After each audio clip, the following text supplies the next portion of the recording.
Warm welcome to all of you. जॉग लाहौर में आप सबको खुश आमदीद कहते हैं जनाब। एक नए दिन और एक नई खूबसूरत सी सुबह के साथ मैं हूँ आपकी दोस्त मुनीबा। सिर्फ उम्मीद है और दुआ है कि आप सब लोग जहाँ कहीं भी होंगे खैरियत से होंगे और एक पुरसुकून ज़िंदगी गुजारने की कोशिश भी कर रहे होंगे। पुरसुकून ज़िंदगी गुजारना हर इंसान की ख्वाहिश होती है, लेकिन हम पुरसुकून ज़िंदगी गुजारने की ख्वाहिश तो रखते हैं, लेकिन ऐसा तर्ज ज़िंदगी अपनाने के लिए राज़ी नहीं होते हैं जो हमारे लिए सुकून का बाइस बने। क्योंकि मुतमईन और पुरसुकून ज़िंदगी गुजारने के लिए ज़रूरी है कि अपनी जो ख्वाहिशात है ना उनको महदूद किया जाए, हासिल की कदर की जाए। और हम लोग हासिल की बेकदरी करते रहते हैं और ला हासिल की तमन्ना में अपना सारा सुकून जो थोड़ा बहुत हमारे पास होता है ना उसको भी बर्बाद कर लेते हैं। और बानो कुदसिया का एक कॉल है कि ला हासिल के पीछे दौड़ने वाले इंसान की जो मिसाल है वो इस तरह देती हैं कि एक बच्चे की तरह जो तितलियां पकड़ने के कोशिश में घर से इतनी दूर निकल जाता है कि ना एंड पे उसे तितलियां मिलती हैं और ना ही वापसी का रास्ता मिलता है। तो जनाब जो मयसर है ना अपनी ज़िंदगी में उसकी कदर करना सीखें और शुक्र करें कि यही कामयाबी और पुरसुकून ज़िंदगी का राज है। जितना आप सब्र कर सकते हैं हासिल पर सब्र करें। और ला हासिल की तमन्ना तो होती है, दिल में कहीं ना कहीं रह जाती है, लेकिन फिर भी उस तमन्ना को दबाएं और उस पर भी सब्र करने की कोशिश करें। ठीक है, अब आगे बढ़ते हैं और बात करते हैं कुछ सेहत और फिटनेस के हवाले से। तो सेहत और बीमारियों का इंसान से रिश्ता बहुत ही पुराना है। जब बीमारियां पहले कदीम ज़माने में भी हुआ करती थी, मगर उस वक्त साइंस ने इतनी तरक्की भी नहीं की थी, लिहाजा उन बीमारियों का जो इलाज था वो कुदरती और देसी तरीक़ाकार से किया जाता था। बीमारियों के कदीम तरीका इलाज में से ड्राई नीडलिंग, फिजियोथेरेपी, हजामा जिसे कपिंग थेरेपी भी कहा जा रहा है आजकल, ये सारी चीज़ें शामिल थी। और इलाज के ये तरीका जो कार हैं ये सदियों से इस्तेमाल होते आ रहे हैं। इस्लाम समेत दुनिया के दीगर मज़ाहिब में भी इनको मुस्तनिद समझा जाता है। और आज के जदीद दौर में साइंस भी इन तरीक़ा इलाज की अफादियत की ना सिर्फ कायल हो चुकी है, बल्कि अब तो मगरबी ममालिक से ताल्लुक़ रखने वाले अफराद और मारूफ शख्सियात भी जिस्म को डिटॉक्स करने के लिए हजामा और ड्राई नीडलिंग करवाते हैं। हिजामा, फिजियोथेरेपी, ड्राई नीडलिंग कितनी मुफीद है, कैसे की जाती है, इससे किन किन बीमारियों से बचा जा सकता है, इस पर आज हम बात करेंगे। हमारे साथ इस वक्त मौजूद हैं डॉक्टर फैसल फारूक हैं, फिजियोथेरेपिस्ट हैं। डॉक्टर फैसल आपको वेलकम कहती हूँ जागो लाहौर में। कैसे हैं आप? वालेकुम अस्सलाम, अल्हम्दुलिल्लाह मैं ठीक हूँ, आप सुनाएं? मैं भी बिल्कुल ठीक ठाक। डॉक्टर फैसल सबसे पहले तो हमें बताइए कि ये एक्यूपंक्चर या इसमें फिजियोथेरेपी में मजीद क्या क्या चीज़ें आ जाती हैं। एक्यूपंक्चर हमने सुना है, ड्राई नीडलिंग जैसे मैं बात करी थी, हिजामा भी उसको कहते हैं, तो ये चीज़ें हैं। और सबसे पहले बताएं कि ये है क्या एक्यूपंक्चर, फिर उसके बाद दूसरी बात करेंगे। फिजियोथेरेपी में जैसा कि सबको पता है कि ये मेडिसिन और सर्जरी के बगैर इलाज किया जाता है इसमें। हाँ जी, ठीक है, लेकिन इसमें हम डिफरेंट मोडालिटीज़ का भी इस्तेमाल करते हैं, जिसमें अकुपंक्चर आ जाता है, टेंस है, ड्राई नीडलिंग है, इवन के हमारे पास जो अल्ट्रासाउंड है उसकी वेव्स को भी यूज़ किया जाता है। डायाथर्मी इस्तेमाल की जाती है, जिसमें हम जो टिश्यूज़ हैं बॉडी के उनको डीप हीट जो है प्रोवाइड करते हैं और उसके साथ उसको हम ट्रीट करते हैं बॉडी को। ठीक है। सबसे पहले हम बात करते हैं तो अल्ट्रासाउंड, जिस तरह अल्ट्रासाउंड हम इमेजिंग के लिए भी यूज़ करते हैं, लेकिन हम इसमें अल्ट्रासाउंड को थेराप्यूटिक भी यूज़ कर सकते हैं डायग्नोस्टिक के अलावा। तो उसमें हम अल्ट्रासोनिक वेव्स यूज़ करते हैं जो डीप जो टिश्यूज़ हैं बॉडी के उसको ट्रीट करती है। और अगर बात करते हैं अकुपंक्चर की, तो अकुपंक्चर हमारे पास एक वास्ट जो है वैरायटी आ जाती है मोडालिटी में। जिस तरह हमारे, मैं आपको साइन एंड सिम्टम्स बताता हूँ, जैसे हमारे हाथ पाँव का सुन्न होना, ठीक है, और पेन का बहुत ज़्यादा इसमें रोल है। इसमें हम नीडल्स को इंसर्ट करते हैं बॉडी में और उसके साथ हम अकुपंक्चर के जो इलेक्ट्रोड्स हैं वो नीडल के स्प्रिंग पॉइंट्स के साथ ना अटैच करते हैं और उसमें हम वेव्स अप्लाई करते हैं जो उसको स्टिमुलेट करती हैं मसल्स को। वो जो नर्व रूट है उसके साथ साथ ट्रैवल करती हैं वो वाली वेव्स और उसको स्टिमुलेट करती हैं। इसके साथ हम उसका सुन होना जो हाथ पाँव का उसको ट्रीट कर सकते हैं। जो पेन होती है हमारी बॉडी में इवन उसको भी ट्रीट कर सकते हैं। इसके साथ हम जो हेडेक होता है उसका भी बहुत अच्छा इलाज है, बहुत ज़्यादा इफेक्टिव है। और इसी तरह हमारे पास टेंस का भी इस्तेमाल होता है। टेंस होता है हमारे पास ट्रांसक्यूटेनियस इलेक्ट्रिकल नर्व स्टिमुलेशन। की आप बात कर रहे थे डॉक्टर फैसल, हमने देखा कि हिजामा में वो नीडलिंग यूज होती है, नीडल्स लगाते हैं, तो ये उसकी कोई जदीद फॉर्म है, इसको ये कह सकते हैं क्या? जी, इसमें हम नीडलिंग के बगैर हम उसको यूज़ नहीं ना कर सकते। एक्चुअली अच्छा। हमारे पास उसके इलेक्ट्रोड्स होते हैं। अच्छा। तो उसके इलेक्ट्रोड से जब करंट जो है वो हमने बॉडी में ट्रांसमिट करना, तो वो उसका पाथवे प्रोवाइड करता है नीडल्स। Needles, okay. और अगर हमारे पास नीडल्स नहीं होंगी तो उसका पाथवे नहीं होगा, और अगर पाथवे नहीं होगा तो हम उसको स्टिमुलेट नहीं कर पाएंगे नर्व्स को। ठीक है। तो इसकी एक्यूपंक्चर से हम मजीद कौन कौन सी बीमारियों का इलाज कर सकते हैं? एक्यूपंक्चर से हम मजीद जॉइंट पेन रिलीव कर सकते हैं। ओके। और डिफरेंट सिस्टेमिक इश्यूज, इवन हमारे जो स्टमक के इश्यूज आ जाते हैं। अच्छा। और डिफरेंट जो इश्यूज आते हैं जो नर्व रूट कॉज कर रही होती हैं, उसको भी हम ट्रीट कर सकते हैं। और इसी तरह अगर हम एक्यूपंक्चर को ना यूज़ करें और सिर्फ ड्राई नीडल्स यूज़ करें, अच्छा। जो हमने एक्यूपंक्चर में भी पहले बात की है, जी जी। उसी नीडल्स का इस्तेमाल करते हुए हम हमारे बॉडी में ना मसल नॉट्स बन जाते हैं, जिन्हें हम ट्रिगर पॉइंट्स कहते हैं। ओके। वो एक्चुअली ऐसे पॉइंट्स होते हैं जो ट्रिगर करते हैं पेन को, और वो पेन रेफर करती है एक जगह से दूसरी जगह पे। तो हम उनको रिलीज़ करने के लिए भी नीडलिंग यूज़ करते हैं। एक्चुअली उसमें बेसिकली जो उसका फिजियोलॉजिकल रिस्पॉन्स है ना, वो ये है कि जो मसल में नॉड बना होता है ना, हम उस नॉड को रिमूव कर देते हैं, ख़त्म कर देते हैं नॉड को। और जैसे वो रिमूव होता है ना, तो with in seconds pain relieve हो जाती है वहाँ पे। लेकिन इनकी वजूहात क्या है? क्या आप लोगों ने इसको डिस्कवर किया है कि जो नॉट्स बन जाती हैं मसल्स के अंदर, या इतनी पेन होती है, इसकी क्या वजह है? इसकी मेन वजह तो है वो पोस्चर है हमारा। अच्छा। जो आजकल जिस तरह लोग लैपटॉप पे बैठे होते हैं, सारा दिन काम करते रहते हैं, ऑफिस वर्कर्स हैं, और घरों में हमने देखा कि लोग मोबाइल्स पे बहुत ज़्यादा काम करते रहते हैं। और इवन के आजकल गेम्स का ज़माना है, तो सारे लोग गेम्स पे ही लगे रहते हैं सारा दिन। तो पोस्चरल इनकरेक्शन की वजह से भी मसल नॉट्स बन जाती हैं। ओके। और जो लोग वेट लिफ्टिंग करते हैं, उनमें अक्सर उनको ये नहीं पता होता कि वेट उठाना किस तरह है। तो बहुत ज़्यादा वेट जो है वो उठा लेते हैं, जिसकी वजह से वहाँ पे मसल नॉट्स बन जाते हैं। और कभी कभी ऐसा होता है कि स्लिपरी सरफेस होती है, तो स्लीपिंग होने की वजह से ना हम मसल गार्डिंग की तरफ जाते हैं। जैसे ही वो प्रोटेक्टिव फेज आता है ना, तो वहाँ पे भी मसल नॉट बन सकता है। अच्छा, ये तो डिफरेंट फैक्टर्स हो different सकते हैं। factors क्या हैं। स्ट्रेस भी हो सकता है इसमें एक बहुत बड़ा फैक्टर? हो सकता है स्ट्रेस की वजह से भी हमारा जो पोस्चर है वो अक्सर झुकाव की तरफ चला जाता है, क्योंकि आपने अक्सर देखा होगा जो लोग स्ट्रेस में होते हैं उनका पोस्चर जो है वो इनकरेक्ट होता है। तो उसकी वजह से भी हमारे पास मसल नॉट्स बन सकते हैं। तो उसमें हम ड्राई नीडलिंग का इस्तेमाल करते हैं। सॉफ्ट टिश्यू भी उसमें यूज़ किया जाता है। अच्छा। वो भी एक टेक्निक है, उसमें हम थोड़ा सा डीप प्रेस करते हैं वहाँ पे, और सर्कुलर मोशन प्रोवाइड करते हैं, जिससे मसल नॉट जो है वो रिमूव हो जाता है। बट वो थोड़ा सा पेनफुल है, लेकिन जो ड्राई नीडलिंग है वो बहुत ही इफेक्टिव है इस काम में। लेकिन नीडल से सुन के ये समझ आ रही है कि सुइयां चुभोई जाएंगी, और क्या ये तकलीफ दे अमल भी होगा एक्यूपंक्चर में होगा या ड्राई नीडलिंग में, अगर इस जिस्म के किसी भी हिस्से पे लगाया जाएगा तो? नहीं जी, ये बिल्कुल भी इसमें पेनफुल जो ट्रीटमेंट है ये बिल्कुल भी नहीं, क्योंकि ये बहुत ही मिलीमीटर्स में इसका डायामीटर होता है। अच्छा। जिस तरह एक आम सिरिंज का डायामीटर है वो बहुत ही ज़्यादा होता है, हाँ। बट उसका डायामीटर इससे भी काफ़ी कम होता है। और इवन के जब ये इंसर्ट की जाती है तो पता भी नहीं चलता, क्योंकि हमने अक्सर पेशेंट पे जो है इसका एक्सपेरिमेंट भी किया है। इवन के उनके हैंड्स के ये फोर आर्म के ऊपर इंसर्ट करके भी दिखाया है, और उनको बिल्कुल भी फील नहीं होता। सिर्फ तब थोड़ा सा पेनफुल कंडीशन आती है जब वो बहुत ज़्यादा डीप प्रेस हो जाए, तो वो भी सिर्फ सेंसेशंस फील होती हैं पेशेंट को। अच्छा। जो वो उसी टाइम बता देता है कि यहाँ पे पेन स्टार्ट है, तो वहाँ पे हम जो है उसका स्टॉप कर देते हैं। तो इसके कितने सेशंस लेने पड़ते हैं?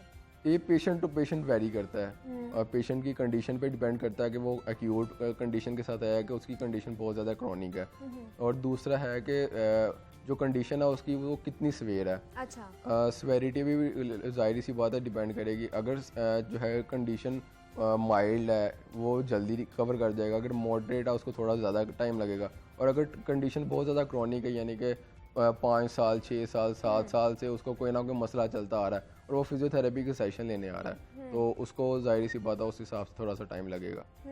तो ये फिजियोथेरेपी, आप फिजियोथेरेपिस्ट भी हैं, तो उसके बाद ये चीज़ें होती हैं या उसके साथ साथ चल रही होती हैं ये सारा कुछ? ये सारा कुछ फिजियोथेरेपी के साथ साथ चल रहा होता है। ये हमारा कोर्स का एक हिस्सा है जिसमें हमारी प्रैक्टिस भी होती है और हमारी इस पर स्टडी भी होती है।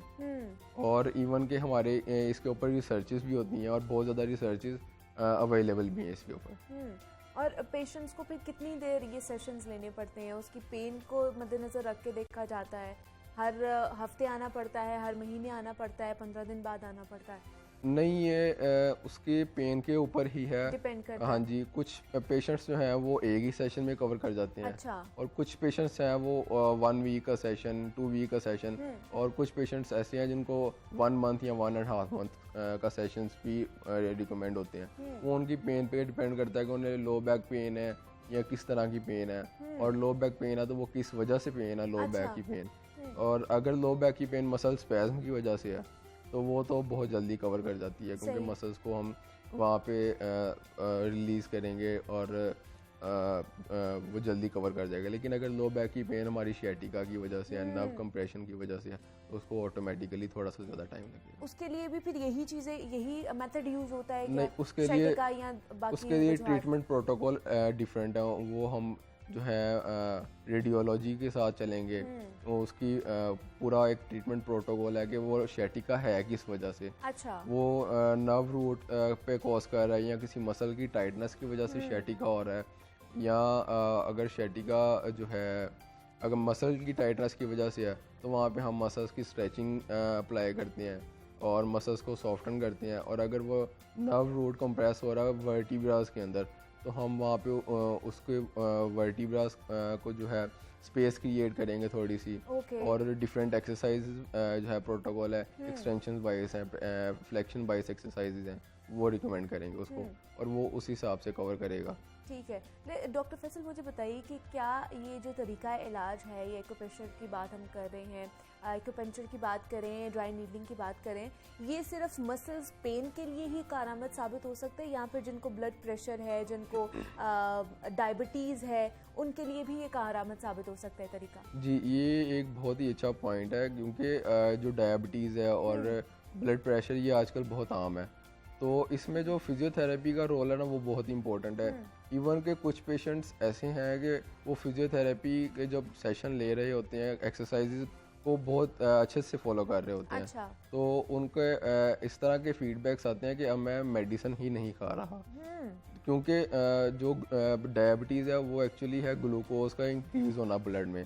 तो जब वो एक्सरसाइज को फॉलो करता है और फिजियोथेरेपी के सेशंस ले रहा होता है तो ब्लड में जो अकुमुलेट हो रहा है ग्लूकोज वो उसका लेवल कम हो जाता है। अच्छा। और अगर ग्लूकोज वहाँ पे पड़ा रहता है तो वो ग्लाइकोजन में कन्वर्ट हो जाता है, एक बायो जो है उसके कन्वर्टर है तो वो उसमें कन्वर्ट हो जाता है। ठीक है। तो जब वो एक्सरसाइज करता रहता है ना तो उसका जो ग्लूकोज लेवल है वो कम हो जाता है ऑटोमेटिकली। तो उसको जो एंटी डायबिटिक जो मेडिसिन है ना वो यूज़ नहीं करनी पड़ती।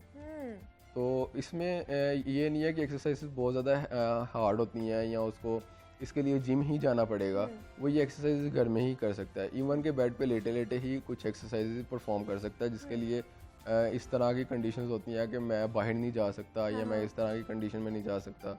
और जो ब्लड प्रेशर के पेशेंट्स हैं अगर वो मॉर्निंग वॉक पे जाते हैं और अपनी डाइट का ख्याल रखते हैं, क्योंकि सबसे मेन चीज़ है वो हमारी डाइट है, और इस पे बहुत से लोग जो हैं वो कॉम्प्रोमाइज़ कर जाते हैं, लेकिन इन चीज़ों पे कॉम्प्रोमाइज़ नहीं करना चाहिए मेरे लिहाज से, क्योंकि अगर इन चीज़ों को ही ठीक कर देंगे तो वो 80 to 90% जो है पेशेंट कवर कर जाता है, रिकवर कर जाता है, और उसको फिर कोई दवाई भी नहीं खानी पड़ती है। सिर्फ फिजियोथेरेपिस्ट के पास अगर चले आते हैं और ये तरीका है कार अगर आप अपना लेते हैं तो फिर तमाम तरह जो मेडिसिन आपको सारी ज़िंदगी खानी पड़ती है उससे आप बच सकते हैं। डॉक्टर फैसल फारूक फिजियोथेरेपिस्ट हमारे साथ मौजूद है। Doctor Faisal, thank you so much for your time.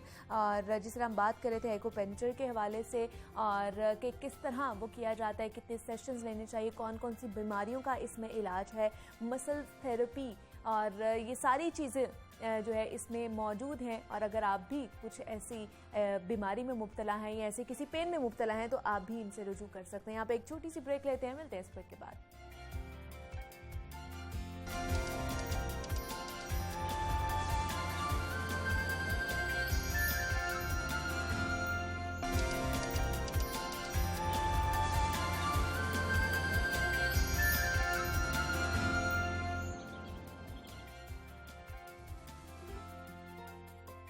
Welcome back to जागो लाहौर। जनाब, हर इंसान की ख्वाहिश होती है कि वो एक अच्छी और शानदार ज़िंदगी गुजारे और यहाँ तक कि उसके मरने के बाद भी उसकी औलाद और अहलो अयाल को किसी भी मुश्किलात का सामना ना करना पड़े। और इंसान की इसी ख्वाहिश ने लाइफ इंश्योरेंस के कंसेप्ट को जन्म भी दिया और पाकिस्तान में दुनिया भर में सैकड़ों इंश्योरेंस कंपनीज काम भी कर रही हैं। EFU private life insurance company है जो 1992 से पाकिस्तान में काम कर रही है और EFU लाइफ पाकिस्तान की पहली कंपनी है जिसने 1994 में यूनिट लिंक प्रोडक्ट्स को मुतारिफ भी कराया था और जो ज़िंदगी के तहफ़्फ़ुज़ जैसे कि क्रिटिकल इलनेस, एजुकेशनल प्लानिंग और पेंशन पर मबनी है। EFU लाइफ की बिजनेस आइडियोलॉजी सिर्फ प्रॉफिट पर ही नहीं काम करती बल्कि सर्विस टू ह्यूमैनिटी है और EFU लाइफ पाकिस्तान की सबसे पहली SECP सर्टिफाइड कंपनी भी है जिसको SECP ने विंडो फैमिली तकाफुल ऑपरेशंस का लाइसेंस भी दिया है और EFU 5 मिलियन से ज़ायद लोगों को इंश्योरेंस फराहम भी कर रही है और इसके साथ उसने अपना जो ब्रांच नेटवर्क है वो फर्दर एक्सपैंड भी किया है जो 360 लोकेशन पर मौजूद है जो 150 शहरों में इस वक्त चल रहा है। EFU लाइफ इंश्योरेंस काम कैसे करती है, इसका नेटवर्क कितना वसी होता जा रहा है और EFU लाइफ इंश्योरेंस की कौन कौन सी इकसाम मुहैया कर रहे हैं, इस पर आज हम बात करेंगे डिटेल में। हमारे साथ इस वक्त मौजूद हैं अली अमीन साहब हैं, हेड ऑफ तकाफुल है EFU के। अली साहब, मैं आपको खुश आमदीद कहती हूँ जागो लाहौर में। कैसे हैं आप? जी थैंक यू वेरी मच, अल्लाह का शुक्र, बिल्कुल फर्स्ट क्लास। अली साहब, सबसे पहले तो कुछ इंश्योरेंस के बारे में, लाइफ इंश्योरेंस के बारे में बात कर लेते हैं। अगर पाकिस्तान की हम बात करें तो यहाँ पे लाइफ इंश्योरेंस की जो पेनिट्रेशन है बहुत कम है, 1% से भी मेरे ख्याल से कम होगी। अगर ज़्यादा है या कम है वो आप हमें ज़्यादा अच्छे तरीके से बता सकते हैं। जो हमारे हमसाया मुमालिक हैं उनसे भी बहुत कम मुझे लगती है। यहाँ पे इतना कॉन्सेप्ट ही नहीं है कि किसी ने लाइफ इंश्योरेंस भी करानी है।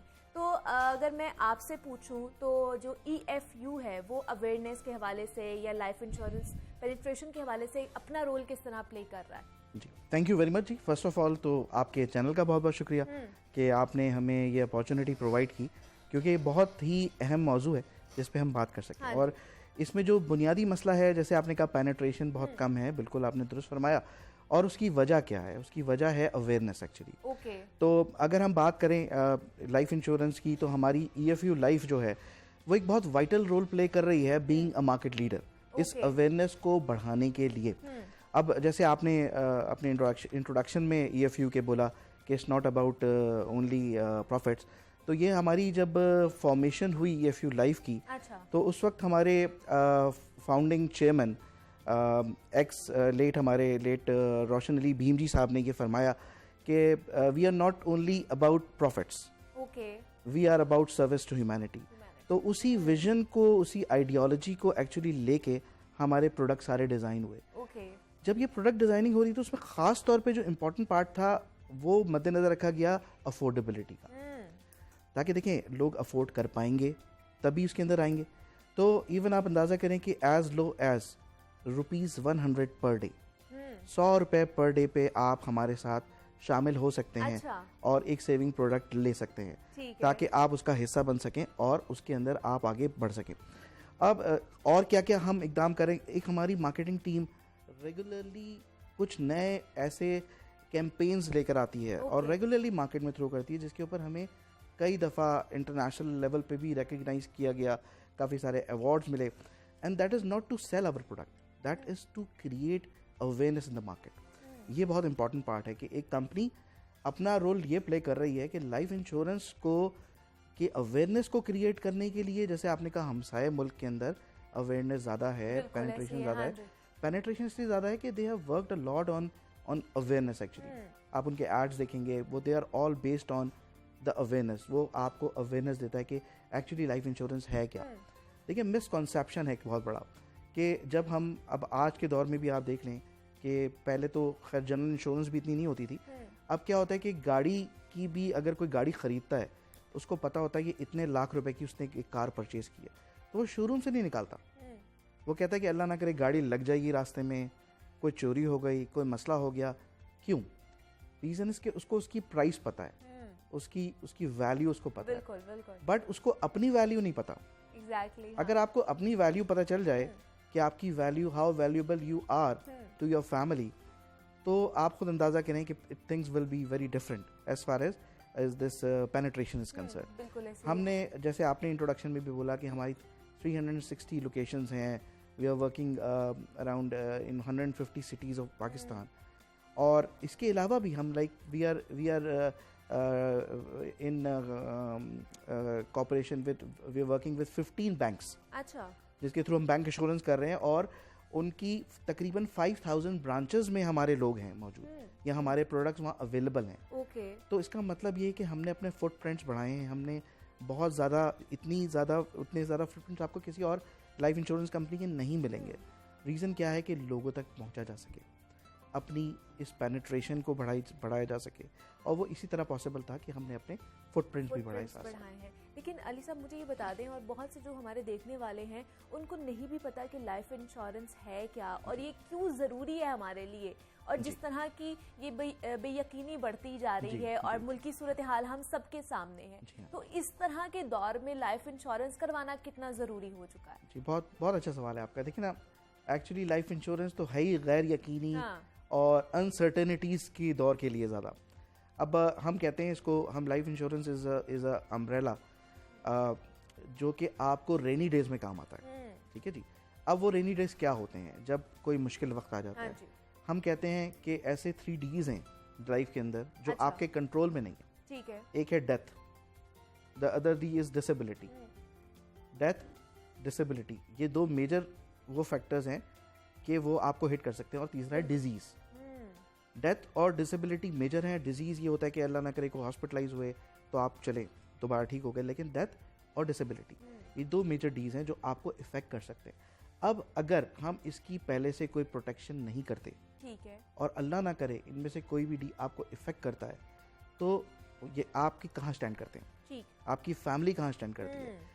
Being a bread earning person, जो पैसे कमा रहा है, जो अब मैं आपको एग्जांपल दूंगा एक, कि लोगों का ये कॉन्सेप्ट है कि अल्लाह ना करे खुदा ना खास्ता कुछ हो गया तभी हमें पैसे मिलेंगे। हाँ जी।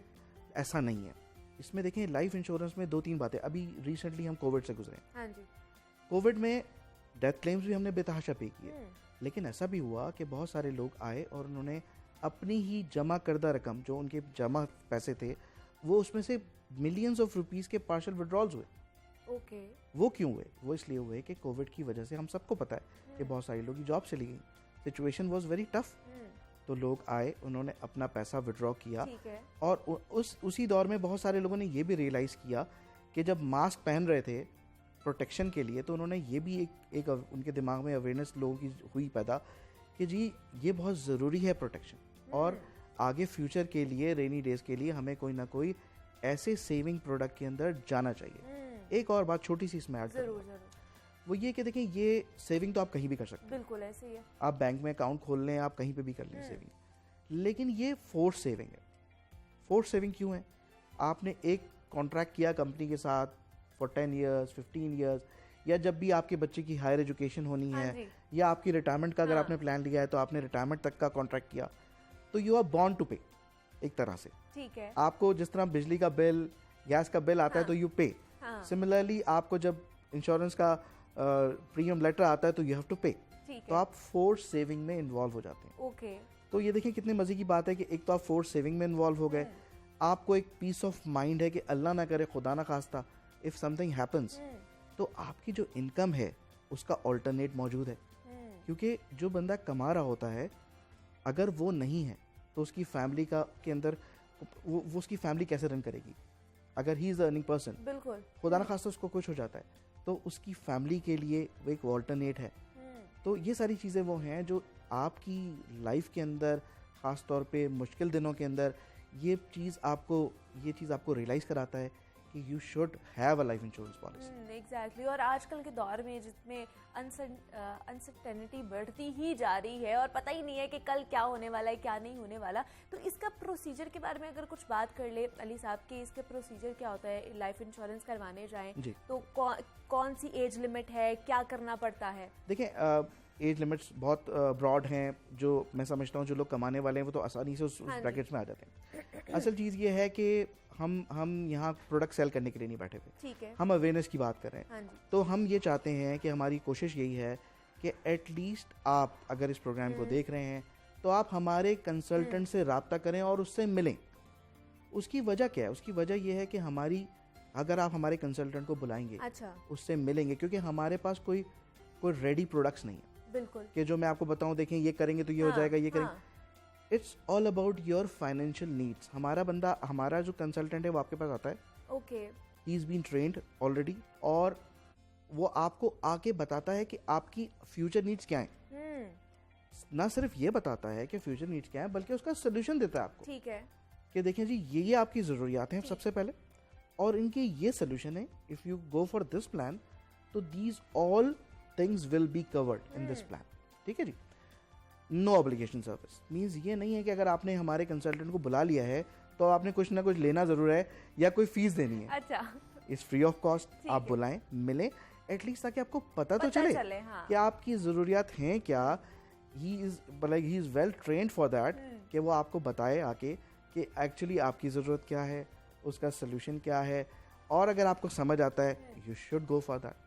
तो इट्स वेरी सिंपल प्रोसेस, कोई इसमें रॉकेट साइंस नहीं है, बिल्कुल सिंपल है। तो अली साहब, अगर मैं इन फ्यूचर की बात करूं, आने वाले 5 सालों की या 10 सालों की, तो आप पाकिस्तान में ये जो लाइफ इंश्योरेंस है इसको कितना देखते हैं बूस्ट मिलता हुआ? देखिए, आप एक मार्केट जिसके अंदर आपने शुरू में खुद कहा कि 1% पेनिट्रेशन, ठीक है ना, तो जहाँ पर 1% पेनिट्रेशन होगी और बहुत सारे लोग मिलके काम कर रहे होंगे, जैसे हज़ारों लोग हमारे साथ वाबस्ता हैं, उनके रोज़गार वाबस्ता हैं, तो यकीनन उसकी पेनिट्रेशन तो बढ़ेगी। अच्छा। और एक जिसकी सिर्फ 1% पेनिट्रेशन भी ना हो पूरे मुल्क में, तो आप खुद सोचें कि स्कोप कितना ज़्यादा है। तो we are very very optimistic about the growth of life insurance industry, और बिलखुसूस तकाफुल इंडस्ट्री, बिकॉज वो अभी नई है, तो तकाफुल के अंदर बहुत गुंजाइश है बाकी, कि उसकी ग्रोथ की बहुत गुंजाइश बाकी है। और जैसे जैसे दौर आगे बढ़ रहा है, ऑटोमेशन की तरफ जा रहे हैं, बहुत सारी ऐसी चीज़ें आएंगी और आ भी रही हैं जिन पे काम भी चल रहा है, that will actually support this industry. Okay. और इट विल मतलब we foresee a very good growth in coming days इंशाल्लाह। तो हमारे देखने वालों को, जो आपको देख रहे हैं, जो हमें सुन रहे हैं, उन्हें क्या कहना चाहेंगे, क्या पैगाम देना चाहेंगे? हाँ जी, पैगाम मैं सबसे पहले तो ये कहूँगा कि ज़ाहिर है बहुत सारे लोग जो आपके व्यूअर्स हैं उनमें बहुत सारे लोग ऐसे होंगे जो अर्न कर रहे होंगे, जॉब कर रहे होंगे, कुछ लोग ऐसे होंगे जो अभी शायद पढ़ रहे होंगे या अपनी पढ़ाई मुकम्मल करके जॉब ढूंढ रहे होंगे। तो दोनों के लिए एक तो ये कि अगर आप, if you are earning member, realize your importance कि आपकी वैल्यू आपकी फैमिली के लिए क्या है, और उसके लिए आप उनके लिए, क्योंकि बहुत सारे काम हम जिंदगी में अपने लिए नहीं कर रहे होते, अपनी फैमिली के लिए कर रहे होते। This is one of the very important thing for your family. और हम मार्केट में हमारे जब लोग जाते हैं, फाइनेंशियल एडवाइजर्स जाते हैं, तो अक्सर हमें ये सुनने को मिलता है कि जी मेरे क्लाइंट या होने वाले प्रोस्पेक्ट ने ये कहा है कि मैं अपनी वाइफ से पूछूंगा। तो ये एक बड़ा कॉमन ऑब्जेक्शन हमारे मार्केट में आता है। तो मैं कहता हूँ हमेशा कि देखिए जी, किसी भी वाइफ से जाके कोई शख्स ये बोलेगा कि तुम्हारा शौहर मर जाएगा, तुम्हें इतने पैसे मिल जाएंगे, उसको वो बात नहीं समझ आएगी। तो मैं कहता हूँ अगर पूछना है तो किसी बेवा से जाके पूछें कि अगर तुम्हारे हस्बैंड ने लाइफ इंश्योरेंस ली होती तो क्या अच्छा था या गलत किया होता उसने। अगर वो कह दे कि गलत किया हो तो फिर आप ना लें। तो ये एक कॉमन इशू है जिसको लोगों को समझना चाहिए, एड्रेस करना चाहिए। और इसको अगर वो समझेंगे तो कल को उनके घर वाले उनके ना रहने पे परेशान नहीं होंगे। इंशाल्लाह आप रहते हैं, आप अपने हाथों से जो प्लान आपने लिया अपने बच्चे की हायर एजुकेशन के लिए, उसकी हायर एजुकेशन कराते हैं। एग्जैक्टली। इंशाल्लाह आप अगर रिटायरमेंट के लिए लेते हैं तो आप पेंशन एंजॉय करते हैं। और वो लोग जो अभी जॉब नहीं कर रहे, तो उनके लिए भी ये पैगाम है कि हम ग्रो कर रहे हैं। ठीक है। हम इस वक्त एक्सपेंशन के मोड में हैं, हमने 360 लोकेशंस हैं, मे बी हमारी over the period of like 1 or 2 years 700 locations हो जाए। हाँ जी। तो वी नीड पीपल, हमें we are looking for fresh graduates, तो they can also apply. Okay. और इसका जो प्रोसेस है वो भी बहुत सिंपल है, क्योंकि आप सिंपल जो है वो लाइफ लिख के 9898 के ऊपर SMS करें और हमारा नुमाइंदा आपसे रब्ता करेगा। ठीक है। इसी तरह हम हमारे और जो लाइफ इंश्योरेंस करवाना चाहते हैं वो किस तरह आपके साथ जी कांटेक्ट वही कर उनके सकते लिए हैं? मैंने कहा कि आप हाँ, लाइफ लाइफ लिख के ठीक करें, फिर उनका जो भी इशू है उसके लिए फिर हम उनको, अगर वो जॉब के लिए भी रब्ता करें, ओह। किसी भी चीज़ के लिए रब्ता करें, तो हम उनको फर्दर उसी हिसाब से गाइड करेंगे। अच्छा, और इसी तरह हमारे you can approach us on और सोशल मीडिया, फेसबुक पेज है हमारा जो है वो ट्विटर है, हर जगह हम तो सोशल मीडिया पे हर जगह पे मौजूद है, तो आप हमारे साथ बहुत आसानी से रब्ता कर सकते हैं। और ये इजीली है और आप सिर्फ एक मैसेज करें घर पे बैठ के और उसके बिल्कुल, बाद जो बिल्कुल। EFU लाइफ इंश्योरेंस का जो नुमाइंदा है वो आपके साथ कांटेक्ट करेगा और फर्दर आपकी जो चीज़ें हैं उसको वो बताएगा, उसको सॉल्व करने की कोशिश करेगा। हमारे साथ अली अमीन साहब मौजूद है। अली, जाते जाते मैं एक ही चीज़ पूछना ये चाहूँगी ज़रूर कि अगर कोई जाता है इंश्योरेंस के लिए तो मोटी मोटी किन बातों का हमें ख्याल रखना चाहिए? देखिए, इसमें वही बात है कि कोई, मैंने शुरू में भी कहा, कोई रॉकेट साइंस नहीं है कि हमारे पास कोई रेडी प्रोडक्ट्स नहीं है। हमने आपको किसी चीज़ का ख्याल नहीं रखना, आपने सिर्फ और सिर्फ हमारे नुमाइंदे से रब्ता करना है, वो आपको सब चीज़ें गाइड करेगा। और इसमें देखें, कोई भी हम आपको प्रोडक्ट नहीं दे रहे, हम आपको आपके प्रॉब्लम्स का सल्यूशन दे रहे हैं। सिर्फ उस प्रॉब्लम के सल्यूशन के लिए आपको कुछ नहीं करना, आपने सिर्फ और सिर्फ अपना कुछ टाइम स्पेयर करना अच्छा। है, आपने रब्ता करना है, सही। उसने आपके पास आना है। वो जो भी लड़का या जो भी लड़की आपके पास आती है कंसल्टेंट, वो आपको कंप्लीट गाइड करेंगे कि देखिए जी, ये आपके प्रॉब्लम्स हैं, और आप इसे डिस्कस करने के बाद वो प्रॉब्लम्स आपके पेपर पे लेकर आएंगे और उसके वो सोल्यूशन देंगे। ठीक है ना? तो हमें भी ये समझना चाहिए, आज के दौर में जब हम निकलते हैं गाड़ी में तो हम स्पेयर व्हील ज़रूर रखते हैं, हर चीज़ का हम बैकअप बनाने की कोशिश करते हैं। मोबाइल फ़ोन है तो हमारी कोशिश होती है कि हम कोई पावर बैंक रखें साथ, लेकिन क्या हमारी इस इनकम का बैकअप बनाया है हमने? तो सवाल यही है। तो हमारी जो ओवरऑल मार्केटिंग कैंपेन है वो भी इस पे बेस करती है कि लाइफ का बैकअप ये बहुत इंपॉर्टेंट है, और इसके लिए हमें सोचना चाहिए। इसके लिए कोई मुश्किल बात नहीं है, आपको सिर्फ मिलना है, मिल के अगर आपको चीज़ समझ आती है you can go for it. तो ये चीज़ है। ठीक है जी। अली अमीन साहब, हेड ऑफ तकाफुल EFU हमारे साथ मौजूद थे। अली साहब, बहुत शुक्रिया आपके वक्त का कि आप यहाँ पर आए हैं, और EFU इंश्योरेंस के हवाले से जनाब हमने बात की है कि किस तरह वो अवेयरनेस पहुँच जा रहा है अपने देखने वालों को, और लाइफ इंश्योरेंस कितनी ज़रूरी है इस पर आज हमने बात की है, कुछ मेन पॉइंट्स डिस्कस की हैं। उम्मीद करते हैं कि आपको भी अपनी ज़िंदगी के हवाले से और बाकी चीज़ों के हवाले से बहुत सारी इन्फॉर्मेशन मिली होंगी, और अगर लाइफ इंश्योरेंस आप करवाना चाहते हैं तो आप, जैसे अली साहब ने हमें मैसेज का बताया है, आप उधर मैसेज करके अपनी तमाम तर प्रॉब्लम्स का सोल्यूशन ढूंढ सकते हैं। अब एक छोटी सी ब्रेक लेते हैं, मिलते हैं इस ब्रेक के साथ।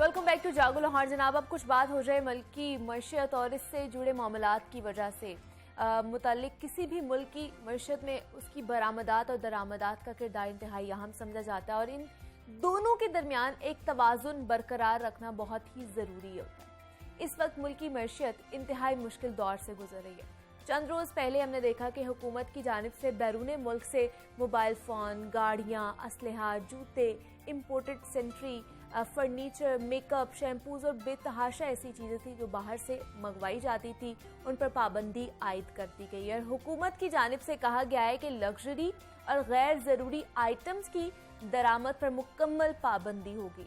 और कारोबारी बरादरी का कहना है कि फैसला किसी हद तक खुश आइंद भी था, लेकिन थोड़ा उजलत में लिया गया।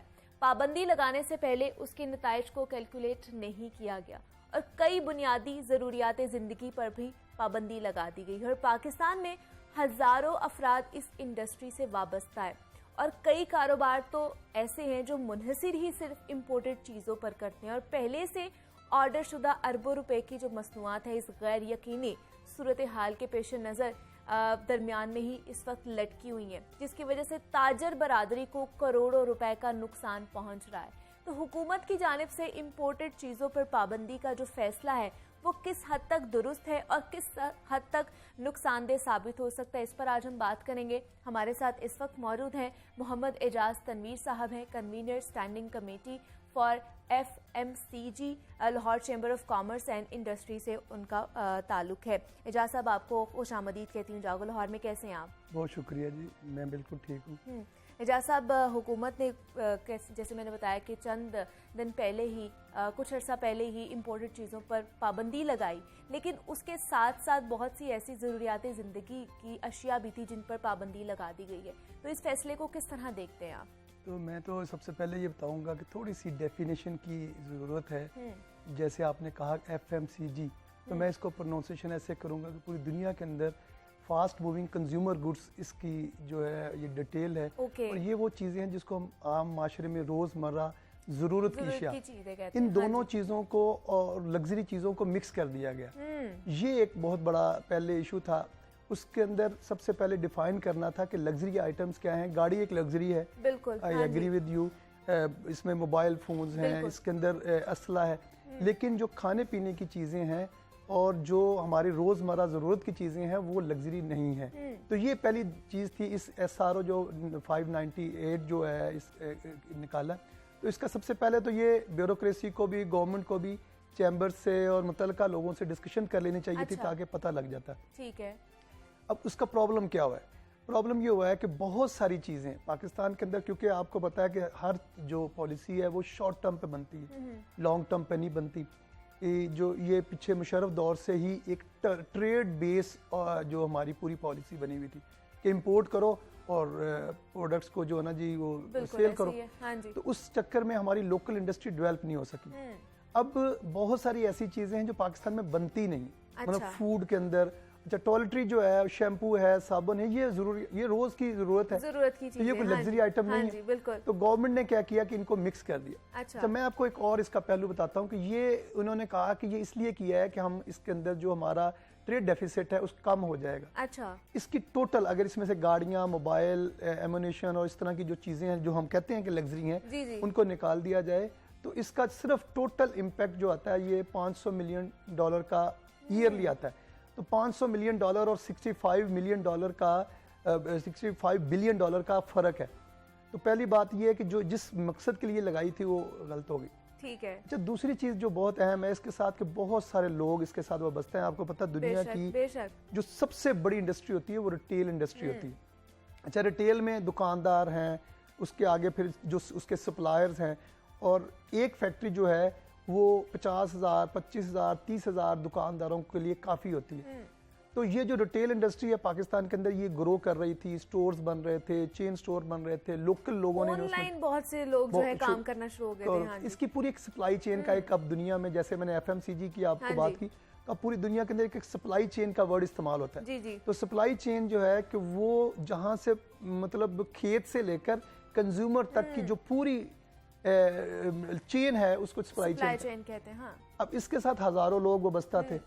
अच्छा, इसका एक और जो बड़ा नुकसान इन्होंने किया गवर्नमेंट ने, वो बहुत उजलत में फैसला किया। 19 को इन्होंने लास्ट मंथ जो है फैसला किया, और जिस दिन किया उसी दिन इसको इम्प्लीमेंट कर दिया। भी करती, हाँ। अब उसके अंदर हुआ क्या है कि देखें, हम कहते हैं कि जी पूरी दुनिया आप भी समझते हैं ना कि उजलत में किया, क्योंकि बहुत से लोग यही समझ रहे हैं, बहुत सी जो हमारे कारोबारी हजरात है वो भी यही कह रहे हैं। वो बहुत उजलत में, उसमें उसकी मैं बताता हूँ। देखिए, पूरी दुनिया में जो जाके कहते हैं, हम पाकिस्तान में हमारे वजीर आजम भी, वजीर खजाना भी जाके कहते हैं कि जी हमारे पाकिस्तान में आए और इन्वेस्टमेंट करें। अच्छा जी, अब इन्होंने एक छोटी छोटी चीज़ों पे इतनी जल्दी इन्होंने लगा दिया, तो अब वो जो लोकल इन्वेस्टर था हमारा वो फंस गया। हाँ जी। अब हमारे बहुत सारे लोगों के पैसे दुनिया में फंसे हुए हैं। बिल्कुल। अच्छा, मैं आपको एक और बताऊं, इस वक्त जो कराची पोर्ट के ऊपर 700 कंटेनर खड़ा है, जिसको 1 महीना हो गया है वो खड़ा है, जिसके अंदर वो ये चीज़ें हैं और उसका कोई पता नहीं लग रहा। अच्छा, एक दिन का जो किराया है, जो पोर्ट का डैमरेज है, वो हज़ारों रुपए में है। तो इस वक्त इतनी ज़्यादा, यानी कि एक तरफ गवर्नमेंट कह रही है कि हम रोज़गार मुहैया करें, चीज़ें पूरी करें, दूसरी तरफ जो है कि उजलत में फैसले, ये मतलब ये दूसरा नुकसान है। अच्छा, मैं एक और पहलू इसको मैं बताऊं जो FBR की पॉइंट ऑफ व्यू से, लास्ट जो हमारा पहली दफ़ा हुआ है कि 6,000 अरब से ज़्यादा हमारा रिकवरी इकट्ठी हुई है। अच्छा, पाकिस्तान में मसला सिर्फ एक ही है कि अगर हम टैक्स की रिकवरी अच्छी कर लें तो मसला हल हो जाएगा, हमें किसी से कर्जा नहीं। 6,000 अरब रुपया हमने लास्ट इकट्ठा किया है पहली दफ़ा। अब जो हम $500 मिलियन का सालाना जो हमारी में FMCG रोज़मर्रा ज़िंदगी, शैम्पू हैं, इसके अंदर टॉयलेटरीज है, इसके अंदर खाने पीने की पेट फूड है। हाँ जी, पेट फूड का बहुत ज़्यादा हुआ था। हाँ। अच्छा, अब इसके ऊपर जो टैक्स लगता है वो तकरीबन ये 150% लगता है। अच्छा। अगर 500 मिलियन डॉलर जो है वो सालाना हम इंपोर्ट करते हैं तो तकरीबन 1.5 अरब डॉलर जो है वो हम उसके ऊपर टैक्स देते हैं। तो ये एक आमदन का जरिया था FBR के लिए। ये भी एक पहलू, ये भी खत्म हो गया। अगर आपने टारगेट लेना है, मिफ्ता इस्माइल साहब ने कि जी मैंने 700 अरब रुपया इकट्ठा करना नेक्स्ट ईयर, तो कहाँ से करेंगे? एग्जैक्टली। हाँ। तो मेरा मतलब गवर्नमेंट को भी मशवरा है, देखें जब भी आपने कोई प्लान करना है तो क्या आप एक लॉन्ग टर्म प्लान करें। लेकिन क्या ये फैसला करते हुए साहब किसी स्टेक होल्डर को बिठा के मुशावरत नहीं की गई, आप लोगों से बात नहीं की गई, कोई ऐसी मीटिंग नहीं हुई है? ये खुद ही से ही हुकूमत ने फैसला कर लिया है? ये एक रात मतलब हमें सुबह नहीं पता था कि हम जो ना जी ये आएगा SRO। हाँ।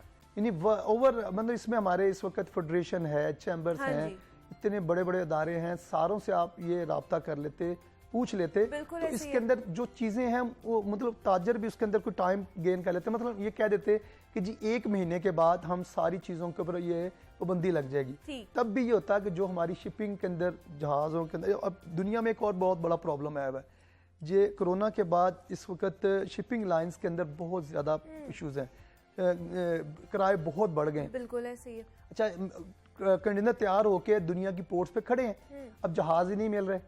अच्छा, अगर ये टाइम दे देते कि जी आपको 15 दिन का टाइम है, 1 महीने का टाइम है, आप टाइम अपनी चीज़ें को मंगवा लें, तो ये जो हमारा इस वक्त क्योस क्रिएट, आपने लाखों की बात की, करोड़ों की बात, मैं कहता हूँ ये अरबों रुपया लोगों का नुकसान है।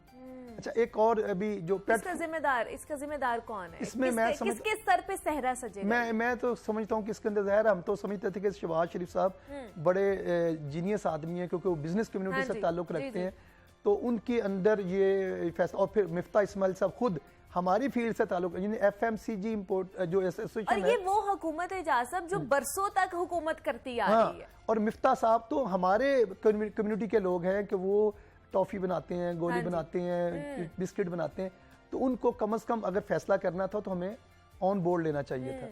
एटलीस्ट स्टेक होल्डर्स को ऑन बोर्ड ले लेते, एक डिफाइन कर लेते एक लाइन की ये लग्जरी आइटम्स है, ये जरूरत की अशिया है, जो लग्जरी आइटम्स है एटलीस्ट अगर उन्हें ही बैन कर दिया जाता ना तो इतना नुकसान ना होता, बाकी चीजों को तो एटलीस्ट ना बैन किया जाता। मैं आपको एक और थोड़ी सी बताऊं कि बड़ी मीडिया में भी है पेट फूड की बहुत बात के वाले से एक बड़ी अजीब सी है कि जी पेट फूड एक लग्जरी आइटम, ठीक है भाई, पेट फूड तो एक जानवर ने खाना ही है, इसको लग्जरी कैसे कह सकते हैं? पहली बात। दूसरी बात है कि पेट फूड को अगर आप कहते हैं कि पाकिस्तान में बननी चाहिए तो उसके लिए आप एक लॉन्ग टर्म प्लान दें, लॉन्ग टर्म बनाएं, 5 ईयर का प्लान दें, फैक्ट्रीज लगाएं, मैन्युफैक्चररिंग उसके लिए सबसे जो आइडियल चीज थी, जो इंपोर्ट करता है ना जी पाकिस्तान, दुनिया में थाईलैंड और जर्मनी और अमेरिका, ये पेट फूड की दुनिया के सबसे ज्यादा एक्सपर्ट लोग हैं। तो अगर आपने कहेंगे जी 5 ईयर का प्लान हम देते हैं मिफ्ता इस्माइल सक पे, और पेट फूड के लिए आप अपने जो इंपोर्ट कर रहे हैं, सबसे देखें सबसे अच्छी चीज़ वही होती है जो बंदा उसके अंदर काम कर रहा है, तो सबसे पहले आप उसको ऑफर करें, उसको कहें जी 5 ईयर का प्लान है, 5 साल के बाद हमने इसके ऊपर पाबंदी लगा देनी है, आप फैक्ट्री लगाएं।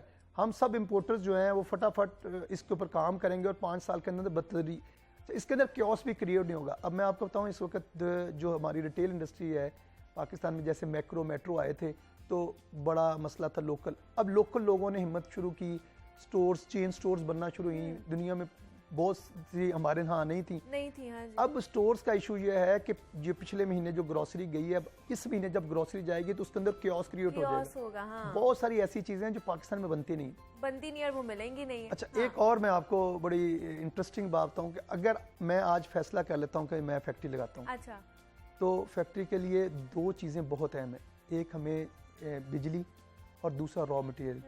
पाकिस्तान के अंदर 80% से 90% रॉ मटेरियल बनते ही नहीं। तो अब ये भी एक इशू है कि ये काम था बतदरीज 5 ईयर प्लान, जिस तरह आपको बताया कि हम सुनते थे बचपन में भी और किताबों में भी, अभी मीडिया पे भी डिस्कस हो रहा है।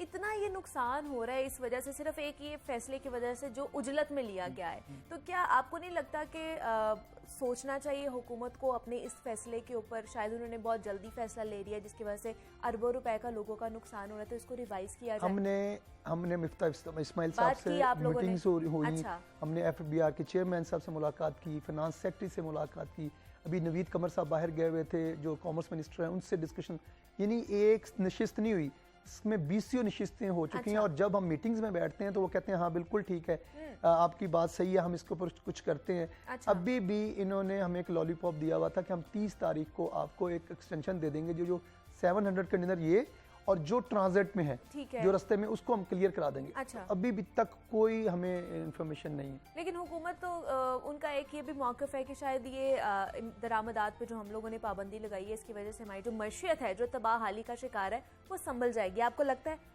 इस फैसले से संभलेगी वो? देखें ये फैसला, देखें इसमें 2-3 चीज़ें बड़ी अहम है। सबसे बड़ी पहले देखना है कि हमारी इंपोर्ट क्या है। हाँ। सबसे बड़ी इंपोर्ट हमारी फ्यूल की है। बिल्कुल। अच्छा, उसकी मैनेजमेंट बेहतर करने की ज़रूरत है और उसके अंदर हमने प्रपोजल दी और उस प्रपोजल पे इन्होंने अमल भी किया कि अभी जल्दी डे लाइट्स को इस्तेमाल करें। अपनी जो हमारी गवर्नमेंट की जो ऑफिशियल गाड़ियाँ हैं, ये तकरीबन 8 लाख के करीब है। हमने इसका भी एक डाटा गवर्नमेंट को फराहम किया कि अगर आप फ्यूल की बचत गवर्नमेंट के फ्यूल से भी करें, संडे को आप फ्यूल फ्री डे कर दें, तो असल इंपोर्ट तो वो है।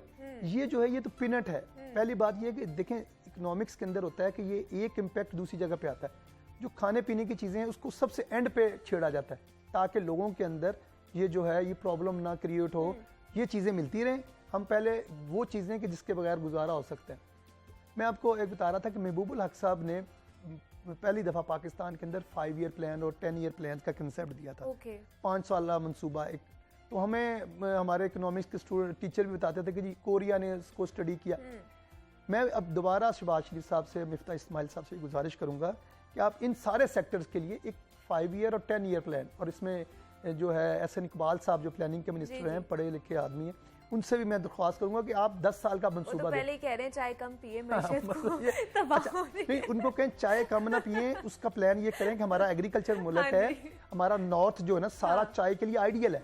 छोटा सा श्रीलंका है, उसने इतनी चाय, आप उनको ये कहना चाहिए था कि भी मैं चाय कम नहीं करते, हम इसकी चाय की जो पत्ती को उगाने का सिलसिला है हम बढ़ा देते नॉर्थ में बढ़ा देते। मतलब ये मजाक बन गया कि ये उल्टा जो है आप इस तरह की करेंगे बातें, तो एहसन इकबाल साहब तो हमें तवक्को नहीं थी। बिल्कुल। तो ये एक ऐसी चीज़ है कि जो लोकल आपका एंटरप्रेन्योर, अच्छा मुल्क ने चलना कैसे, मुल्क ने एक ही तरीके से चलना है कि यहाँ हमारी इंडस्ट्री लगे और पूरी दुनिया का इंडस्ट्री कैसे लगे इजाज़ साहब? आप देखिए डॉलर का रेट कहाँ जा रहा है, बिजली का जो कीमत है कहाँ जा रही है, गैस की लोड शेडिंग है, बिजली की लोड शेडिंग है, कीमतें बढ़ती जा रही, महंगाई इतनी बढ़ती जा रही, कैसे लगेगी? अच्छा, इसके बावजूद मैं आपको बताऊं कि पाकिस्तान की एक बहुत बड़ी नेमत है, पाकिस्तान के अंदर 22 करोड़ अवाम। पूरी दुनिया के अंदर मैं विजिट करता हूँ, किसी मुल्क की आबादी 1 करोड़ है, किसी की 30 लाख है, किसी की 50 लाख है, वो सारे एक्सपोर्ट पे डिपेंडेंट हैं। हम अगर इंडस्ट्री लगाएंगे, आपकी बात बिल्कुल सही है, ये मसले हैं, इसके बावजूद अगर पाकिस्तान में 10 साल एक इंडस्ट्रियल प्लान दे के उसके अंदर इंडस्ट्री लगे तो हमारी अपनी कंजम्पशन मार्केट है। देखिए पहले दुनिया में कहते थे कि आबादी बढ़ेगी तो मसला होगा, अब चाइना और इंडिया जो है दुनिया के बड़े आबादी वाले मुल्क हैं, वो ग्रो कर रहे हैं, वो कंजम्पशन मार्केट भी है। एक कंपनी को, एक फैक्ट्री को लगाने में कुछ चीज़ें ऐसी होती हैं कि उसकी मिनिमम कॉस्ट मतलब प्रोडक्शन पूरी हो। तो हमारे पास तो 22 करोड़ अवाम खाने वाले हैं और हमारी बहुत सारी चीज़ें इसमें आ जाती हैं, तो ये हमारे लिए नेमत भी है। तो उसका प्लान यही है कि वो बजाय उजलत में शॉर्ट टर्म प्लान करें, फैसले करें। अब मैं आपको, आप पूछ रही थी कि इसका फ़ायदा क्या, इन्होंने कहा जी डॉलर रुक जाएगा, डॉलर जो है ना जी वो हम आप डॉलर भेजते हैं बाहर, इस वजह से हमें डॉलर की ज़रूरत है। मिफ्ता साहब ने कहा अब कल फिर 48 पैसे जो ना डॉलर बढ़ा है, इसका मतलब क्या हुआ कि इसके ऊपर पाबंदी लगाने से वो इम्पैक्ट जो चाहते थे वो नहीं हो रहा, वो हो ही नहीं रहा। बिजली आज दोबारा जो है 7 रुपए 90 पैसे बढ़ गई है। तो ये बढ़ती जा रही है, गैस भी बढ़ गई, एलपीजी की कीमत भी बढ़ती जा रही है। तो ये समझ नहीं आ रहा है कि अगर फैसले हुकूमत कर रही है मईशत को संभालने के लिए, तो नुकसान पे नुकसान क्यों होता जा रहा है और आम आदमी का नुकसान हो रहा है। कारोबारी जो इंडस्ट्रियल जो हमारे जो हजरात हैं वो नुकसान पे उठाते हैं, और अगर वो ही नुकसान में रहेंगे तो फिर पाकिस्तान कैसे आगे बढ़ेगा। हमारे साथ मोहम्मद इजाज़ तनवीर साहब मौजूद थे। सर बहुत शुक्रिया आपके वक्त का कि आप यहाँ पर आए और डिटेल में आपने हमारे साथ बात की है कि जो इम्पोर्ट पे पाबंदी लगाई गई है इसका क्या क्या खुमियाजा हमें भुगतना पड़ेगा आने वाले दिनों में, और 5 साल और 10 साल जैसे इजाज़ साहब ने कहा है कि हमें पॉलिसी बनाने की अशद ज़रूरत है ताकि हमारा जो ये मुल्क है पाकिस्तान, हम सब का प्यारा मुल्क, इसको संभाला जा सके। यहाँ पर एक छोटी सी ब्रेक लेते हैं, मिलते हैं इस ब्रेक के बाद।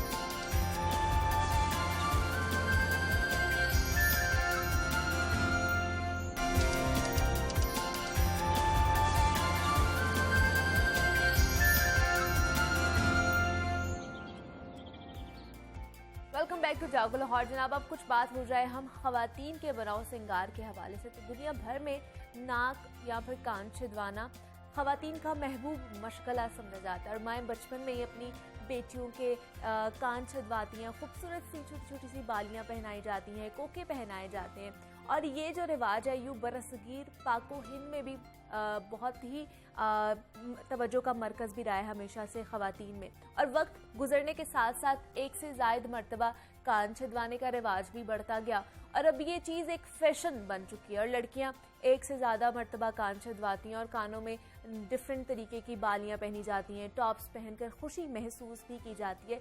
लेकिन बाज़ औक़ात हमने देखा है कि मर्द भी इस दौर में पीछे नहीं रहे हैं और वो भी कान छिदवाते हैं या नाक उनकी तरफ से भी छिदवाया जाता है और मुख्तलिफ जेवरात पहने जाते हैं।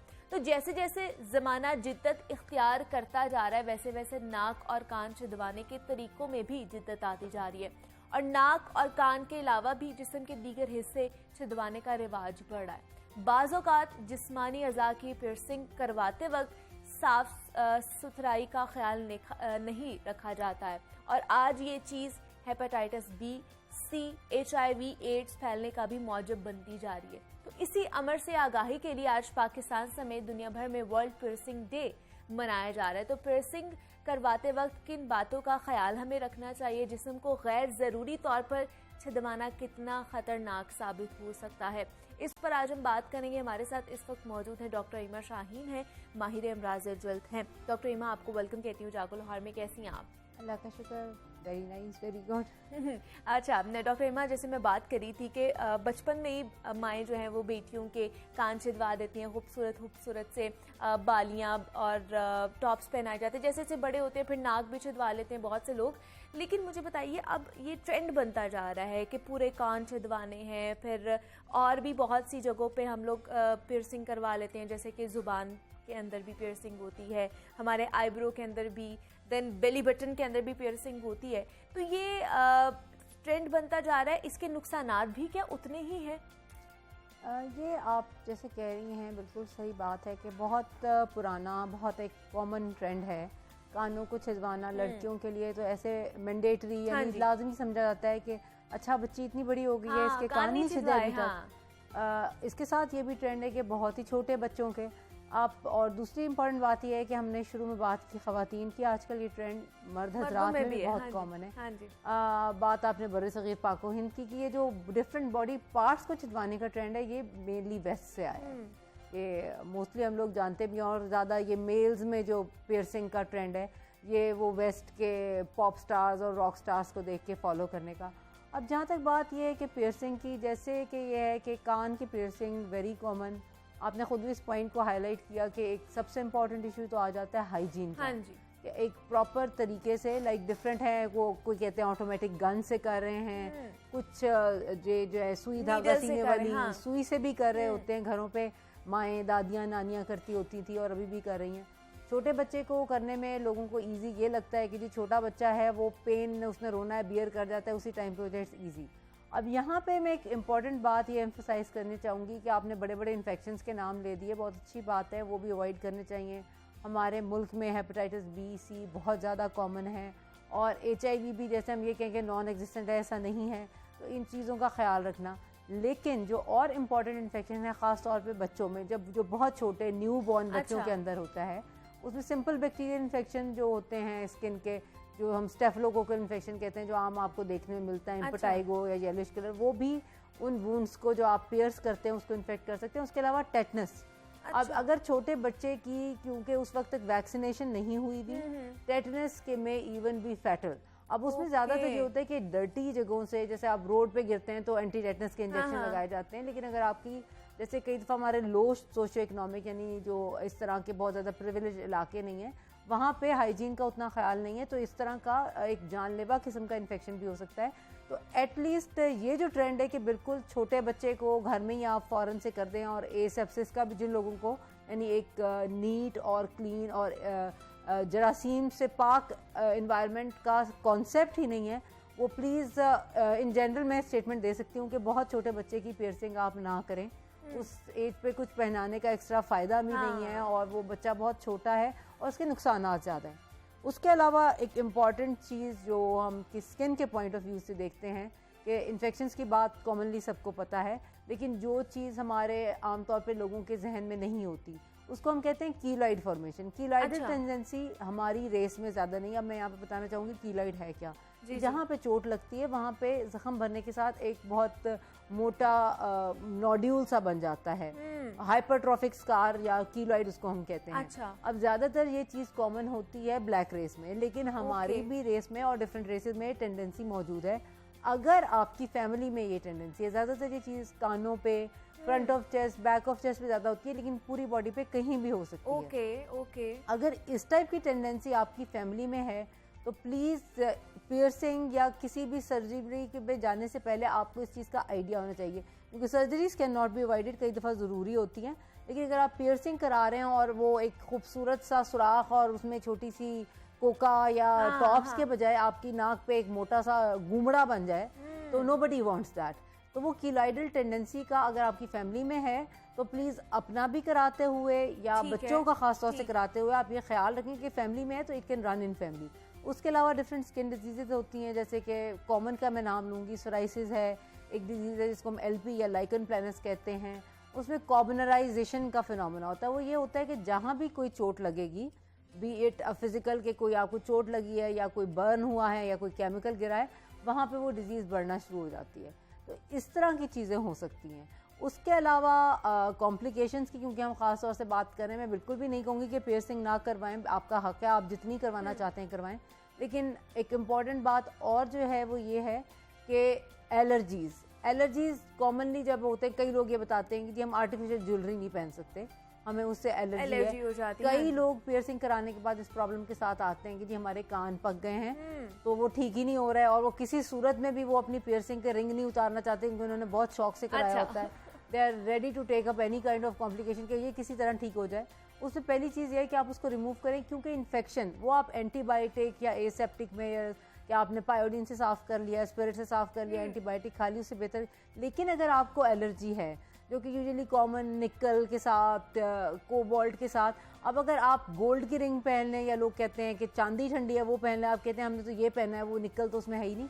अब वो हमेशा अलॉय में बनता है, जेवर अच्छा। जो है उसमें मिक्सिंग होती है, हाँ जी, वो कभी बिल्कुल भी ऐसे प्योर ही है। गोल्ड हाँ। या प्योर सिल्वर में नहीं बनता। अगर उसके अंदर जो अलॉय में चीज़ मौजूद है उससे आपको एलर्जी है तो दैट कैन कॉज प्रॉब्लम, वो आप अपने आप को मजीद मसले में ना डालें। ठीक है। इसके बाद लोग ये कहते हैं कि जी तिनका डाल लें, जो कई हाँ। दफ़ा वो झाड़ू वाला तिनका, हाँ। या माचिस की तीली का तिनका, या फिर कई दफ़ा पौधों, मुख्तलिफ पौधों के कांटे, उसमें अगेन इन्फेक्शन, जो आप इन्फेक्शन वाला एलिमेंट है वो नहीं है। उसके आपको नहीं बाद पता वो सही भी है उसके कि बाद नहीं है। लकड़ी के अंदर क्योंकि छोटे छोटे पोर्स होते हैं, जैसे आप ये माचिस की तीली की बात करें, उसके अंदर बैक्टीरिया के ग्रो करने का और ज़्यादा चांस है। ओके। तो इस तरह की चीज़ें इस्तेमाल करते हुए इन दैट केस आप प्लास्टिक्स यूज़ कर सकते हैं कि बिल्कुल फाइन, अगर आपको प्लास्टिक अच्छा। में पोरस नहीं होता उसको कोई स्टेराइल मटेरियल से साफ़ करके आप यूज़ कर सकते हैं। पर इन चीज़ों का ख्याल रखना बेहद ज़रूरी है ताकि आप अपने आप को अनड्यू किसी तरह के प्रॉब्लम में ना डालें।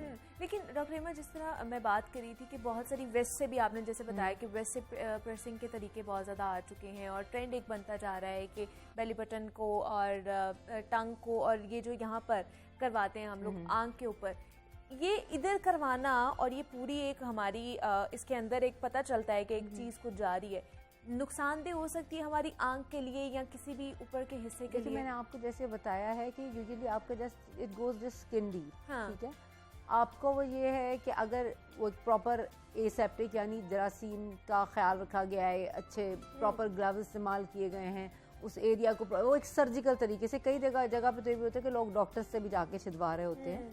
तो अगर प्रॉपर सर्जिकल एसेप्सिस हम उसको कहते हैं कि वो जगह भी क्लीन है, आपके इंस्ट्रूमेंट्स भी क्लीन है, किसी पे यूज़ भी नहीं हुए हैं, तो अगर वो सही तरीके से, and you are not going very deep, ठीक है, कि हम नर्व्स तक या मेजर वेसल्स तक नहीं अच्छा। पहुंचते, तो उस तरह उसकी कॉम्प्लिकेशंस नहीं हैं। बहरहाल ये है कि अगर आप यहाँ पे एक और बात ही करना चाहूँगी कि जो कार्टिलेज होती है, यानी कि एक तो सॉफ्ट पार्ट आता है, जब आप कार्टिलेज में इन्फेक्शन अगर हो जाती है, हम उसको कॉन्ड्राइटिस कहते हैं, bacterial infection, that is difficult to treat, very painful. अच्छा। तो अगर आप कान का उस तरह का करा रहे हैं या कई दफ़ा ये नेजल सेप्टम यानी नाक के दरमियान के पर्दा, इसके अंदर भी लोगों ने पियर्सिंग कराई बिल्कुल, होती है, बिल्कुल। तो उसके साथ जो है वो प्रॉब्लम होने का चांस ज़्यादा है। सॉफ्ट पार्ट की पियर्सिंग रिलेटिवली उसका Easy है। कॉम्प्लिकेशन का लेवल कम है और इजीली ट्रीटेबल है। बाकी पियर्सिंग तो जैसे ये जो आपने जो वेस्ट के ट्रेंड के लोग निपल की भी पियर्सिंग कराते हैं और मतलब बेली बटन की piercing, they are very very common, tongue की पियर्सिंग, लिप की पियर्सिंग। लेकिन ये है कि अब ये जो आपके सॉफ्ट पार्ट्स की, अब ये this is known as danger area of the face, यहाँ से इन्फेक्शन डायरेक्ट ब्रेन में ट्रेवल करती है। तो आप अगर इन सब चीज़ों के लिए जा रहे हैं तो एक तो अगेन बार बार मैं ये सफाई का, एसेप्टिक मेयर्स का उस पर जोर दूंगी, और उसके बाद ये कि आप रिस्क वर्सेस बेनिफिट अपने जहन में रखें कि अपनी महज एक शौक की खातिर अपनी जान को खतरे में ना डालें। मतलब खुद स्टडी थोड़ी सी करके चले जाएं कि अगर हम कुछ करवाने जा रहे हैं तो उसके बारे में हमें नो हाउ खुद से ही थोड़ी सी हो। लेकिन जिस तरह आपने बात की कि ये चीज़ हमारी सेंसिटिव है, और अगर मैं टंग की ही बात करूं तो इस पे स्टडी भी है, जो रिसर्च हम पढ़ भी रहे थे कि इसका सारा लिंक है कि अगर हम इस पे टंग पे कराते हैं पियर्सिंग तो हमारे दांत, हमारे मसूड़े और ये कमज़ोर हो सकते हैं। इस तरह की चीज़ें भी होती हैं। बिल्कुल। अब इसमें ये बात है कि आपके मुंह के अंदर एक फॉरेन बॉडी मौजूद है जो सारा आपका एक फिजियोलॉजिकल मैकेनिज्म है, वो उसको डिस्टर्ब कर रही है। उसके अलावा इवन जो ये डेंटल अमलगम होता था उसके अंदर मेटल यूज़ होते थे, उसके साथ मुंह के अंदरूनी हिस्से की, मसूड़ों की, मुंह के जो इनर पार्ट होता है, बक्कल म्यूकोजा हम इसको कहते हैं, मुंह के अंदर की लाइनिंग है, उस पर कई बीमारियां जन्म लेती हैं। और इस तरह की चीज़ें लाइक अननेचुरल तो है, तो इसके अपने साइड इफ़ेक्ट्स हैं जो 100% में नहीं होते, but they can well be there in a completely normal person. तो आप अगर किसी इस तरह के काम की तरफ जा रहे हैं तो आपको पहले से इन चीज़ों का आइडिया होना ज़रूरी है कि इस तरह की कॉम्प्लिकेशंस आ सकती हैं। और इस तरह के अगर कॉम्प्लिकेशंस आ जाएं तो क्या फौरी तौर पर डॉक्टर के पास जाना चाहिए, उसे रुजू करना चाहिए, घर में भी कुछ एहतियाती तदाबीर देखिए अपना अब सकते हैं? क्योंकि ये टंग पियर्सिंग और ये सबसे पहली बात तो ये है कि जो आपको चीज़ प्रॉब्लम कॉज कर रही है आप उसको रिमूव कर दें। जैसे मैंने आपको कहा कि ईयर पियर्सिंग में ख़वातीन बड़े शौक से करा के आती हैं, वो उतारना नहीं चाहती किसी भी सूरत में। अगर आपका इतना ज़्यादा प्रॉब्लम हो गया है तो आप उसको उतार लें, वो ठीक हो जाता है तो आप दोबारा किसी पियर्सिंग दोबारा करा सकते हैं।